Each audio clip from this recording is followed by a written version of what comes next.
Sani Sani cari Veneti, e será que a República de Veneza lá na Quarta Cruzada traiu o Império Bizantino realmente, como muitas pessoas dizem por aí? Esse vídeo foi feito especialmente para isso, para talvez calar um pouco a boca de certas pessoas, né, que quando a gente fala sobre a República de Veneza eles começam, ai, aquela que traiu Bizâncio. A gente precisa fazer algumas análises um pouco anteriores da Quarta Cruzada, porque as pessoas se detêm muito a um fato, mas elas não voltam um pouco para trás para saber o que aconteceu e nem investigam a história particular dos locais. Se tratando a República de Veneza de um estado, ou seja, uma nação que já não existe mais, sua história foi bloqueada pelas invasões napoleônicas e depois pelas sucessivas anexações, e principalmente pela Itália também, né, e continua sendo bloqueada a história dos Vênetos por conta disso, é que as pessoas não se aprofundam, né, nem se interessam. A história de Portugal, a história de Espanha, óbvio, eu sei, né, inclusive tem muita gente que vem aqui no canal, quando eu falei sobre batalhas que também, por exemplo, Portugal ou Espanha participaram, as pessoas, mas nem falou sobre a embarcação de Portugal e sobre isso, mas não interessa para esse canal, né? O que interessa é a gente falar sobre a República de Veneza. Eu não vou ficar aqui falando sobre a embarcação de Portugal, a embarcação da Espanha ou não sei o que. Lepanto também não foi só a República de Veneza, apesar de ter sido, né, a maior influência de Lepanto, né, que enfim serviu com maior pujança ali na guerra. A gente teve também a Espanha, por exemplo, os Estados Papais. Eu não vou ficar falando sobre esses aqui porque o foco é a República de Veneza. Portugal, vocês têm diversos outros canais brasileiros que falam sobre isso e canais portugueses também. Então, se você está nesse canal, é óbvio que a gente fala sobre a República de Veneza, por mais que tenha tido uma guerra, uma batalha, que outros também estados europeus tenham participado. Acho que isso é evidente, né? Retornando aqui para o assunto, vamos falar um pouco mais sobre essa Quarta Cruzada, pelo menos, né? Vamos fazer um resumo. Eu não vou me aprofundar tanto, enfim, mas vamos fazer um resumo só para tentar calar a boca daqueles que falam essas besteiras. Fica no vídeo, curte o vídeo, se inscreve no canal, é claro, ativa o sininho das notificações. Eu sou Fernando Menegatti, bem-vindo aí ao canal Lenguamare. A Quarta Cruzada é um evento que muitas pessoas, né, pisam em ovos, tratam, né, muitas pessoas chegam até a dizer que nem foi uma cruzada. Na verdade, sim, foi uma cruzada, mas ela descambou para uma outra coisa. As pessoas tentam falar, né, sempre tentam dizer que a Quarta Cruzada foi a ganância, né, que eles era para ir lá tentar livrar, né, como uma das missões, tentar livrar Jerusalém dos muçulmanos, e a rota se destinou ali fazendo o cerco de Constantinopla para saquear Constantinopla, e teve como protagonista nada mais, nada menos como a República de Veneza, porque quem comandou e financiou tudo, na verdade, foi a República de Veneza, pela figura do Doge Enrico Dandolo, né? Porque os cruzados já não tinham financiamento naquela época ali para a Quarta Cruzada, eles não tinham mantimentos e todo o recurso necessário para chegar até o ponto.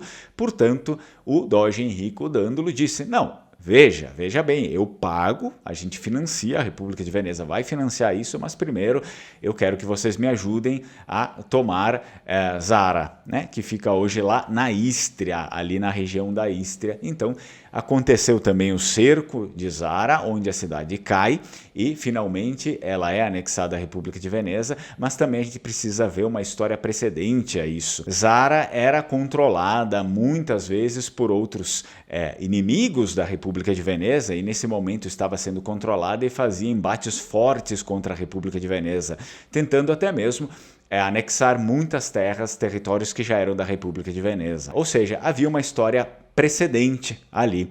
Então, cansados disso e visto que havia a possibilidade de finalmente eles recrutarem, né, por meio dessa força dos cruzadas, porque eram muitos soldados, deles terem uma força a mais para ir lá e conquistar definitivamente, e não ter que fazer batalhas e batalhas, guerras que duram às vezes 1 ano, às vezes 2 anos, né, que vocês sabem, a guerra ela é sempre ruim, em primeiro lugar, porque é uma guerra, porque muitas pessoas morrem.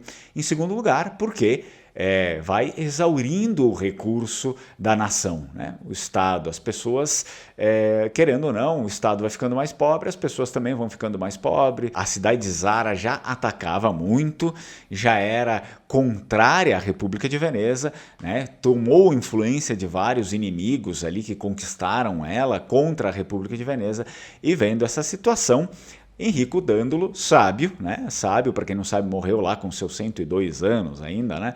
Ainda em batalha. Enrico Dandolo disse: não, a gente vai lá, vocês me ajudam, depois então eu vos ajudo. Foi o que aconteceu. O que ocorre é que no meio desse trajeto ali, ao invés deles irem para Jerusalém e atacar os muçulmanos, eles foram para Constantinopla. Por quê? Se Veneza é filha de Constantinopla, né, filha do Império Bizantino, na invasão dos bárbaros, principalmente dos lombardos, Veneza foi o único lugar do Vêneto que ficou permanecente, ficou integrante ali do Império Bizantino. É importante a gente lembrar que no tempo das invasões a administração ia ser controlada por estrangeiros, por soldados bárbaros que não tinham a mesma cultura, né? Não tinham nem mesmo a mesma religião, a mesma língua, e a maior parte das pessoas que estavam ali não queriam isso. Quem gosta, né? Quem é que vai deixar a sua casa para os outros entrarem, invadir, fazer o que quiser e agora começar a mandar em mim? Não é assim que funciona, né, pessoal? Então, Veneza, as pessoas fugiram para lá porque era difícil o acesso, eram lagoas, vamos nos lembrar disso. A partir desse momento aqui começa a surgir as sedes administrativas ali no que depois, períodos depois, viria a se tornar então a Veneza que nós conhecemos hoje. E sempre foi da opinião das famílias apostólicas de Veneza, ou seja, das famílias importantes, aquelas que foram líderes na construção de Veneza, que Veneza se mantivesse com o Império Romano, ou seja, o Império Bizantino, por quê? Com quem eles já trabalhavam antes, falava-se o latim ali, enfim, tinha uma língua comum entre eles, e, claro, com certeza eram todos cristãos. Então Veneza começa o seu passo independente, digamos, independente agora dos bárbaros, né, dos lombardos, como uma província do Império Bizantino, que é o Império Romano do Oriente. Então, assim, ela começa a prosperar muito mais do que os outros que estavam sob o jugo dos bárbaros, né? Quem duvida disso? Quando a gente começa a ter, por exemplo, muitos líderes fortes de Veneza e ela vai se tornando independente também do Império Bizantino por meio das suas magistraturas, né, da sua administração. Eles elegem doge, porque vejam bem que a independência foi gradual. Não é que chegou um dia, alguém levantou uma espada e disse: hoje estamos independentes dos bizantinos. Não foi assim que funcionou. Na verdade, existiam muitos partidos, facções políticas, né? Hoje a gente chama de partido. Mas haviam facções políticas, por exemplo, que eram filo-bizantinas, filo-francas depois também. Isso significa que muitas facções políticas, partidos políticos que surgem e que têm apoio em um poder ou em outro poder, né? Existiam ali aqueles que apoiavam os bizantinos, uns apoiavam, por exemplo, os francos com Carlos Magno depois, né? Também é óbvio que teve uma facção filo-lombarda, né? Aqueles que achavam, não, a gente tem que se unir os lombardos, não sei o quê. Essa nunca ganhou. É a mesma coisa, a facção filofranca teve ali, né, alguma importância, e na verdade teve até um doge que foi eleito, que se aproximou muito, né, de Carlos Magno, mas não foi muito à frente depois, né, posteriormente os outros doges não foram à frente porque as famílias apostólicas, na sua grande maioria, sempre tiveram em mente que Veneza devia ser independente desses impérios, enfim, né? Devia ficar neutra, autônoma, e ali gradualmente foi acontecendo a independência de Veneza, porque agora, ao invés de cumprir com a promessa de ir para Jerusalém e lutar contra os muçulmanos, Veneza invade Constantinopla. Foi um ato de vingança. Tá? Foi um ato de vingança quando a gente se aprofunda na história vêneta. Não adianta a gente ir lá e ver a história contada por outros, porque daí eles não vão abordar o evento, digamos, numa perspectiva 360, assim, sabe? Porque eles não vão abordar muitos aspectos vênetos, mal eles conhecem às vezes os aspectos vênetos, eles vão ver aquela coisa de fora. Mas lendo a história, né, dos doges, a história dos dogados, enfim, a gente consegue ver que, por exemplo, tudo isso teve lá a ver com o massacre dos latinos, né, que aconteceu anos antes da Quarta Cruzada. O massacre dos latinos, para quem não sabe, né, os latinos eles tinham vários negócios lá em Constantinopla, chegou num certo período em que eles foram expulsos e foram também todos mortos e massacrados. Existiam bairros vênetos, bairros genoveses, né, muitos bairros ali de administração dessas pessoas. E aí eles foram totalmente expulsos e mortos, né? Houve um massacre dos latinos. Segundo a tradição, Henrico Dândulo participou desse massacre dos latinos, não para massacrar os latinos, mas ele também foi lá para tentar defender os vênetos. E foi nesse episódio, segundo a tradição, foi nesse episódio do massacre dos latinos que Henrico Dândulo sofreu agressões ali, na verdade ele sofreu uma traição, né? Os latinos naquele momento foram traídos pelos bizantinos e Henrico Dândulo também sofreu essa traição.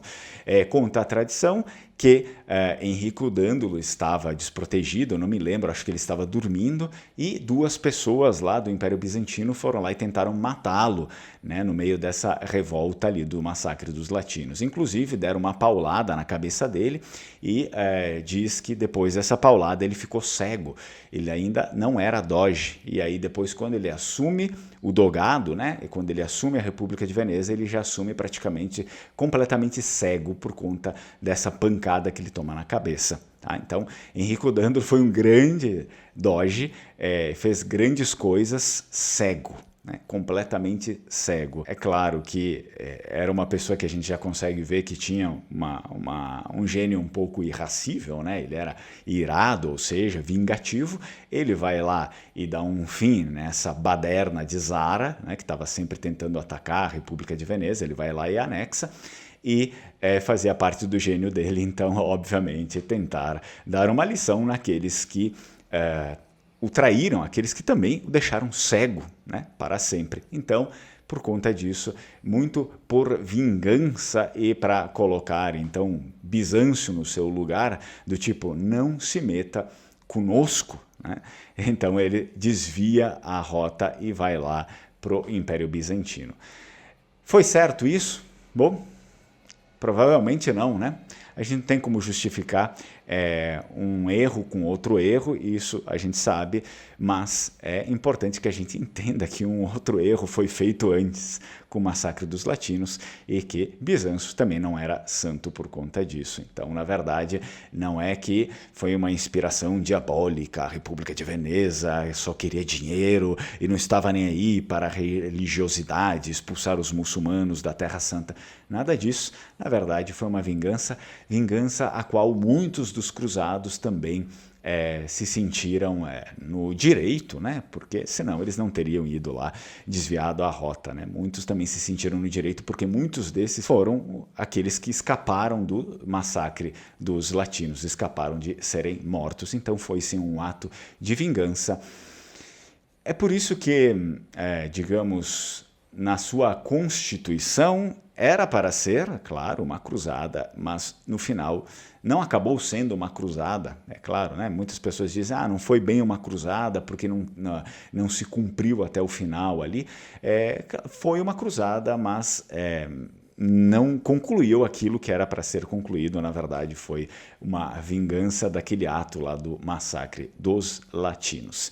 Então, espero que, fala para aquele seu amigo que fica toda hora enchendo o saco, né? Ai, vamos lá, a gente fala sobre a República de Veneza, a pessoa já quer tirar um sarro, vamos lá saquear Bizâncio, né? Para saquear Bizâncio, mas por quê? Não é saquear Bizâncio, na verdade foi sim uma revolta, né? Foi uma vingança contra aquele ato lá do massacre dos latinos, onde, diga-se de passagem, muito mais pessoas foram mortas ali naquele momento ali, mortes patrocinadas pelo próprio Império, tá bom? Então, espero que vocês tenham gostado do vídeo, a gente se vê na próxima. Tchau, tchau, Strucon.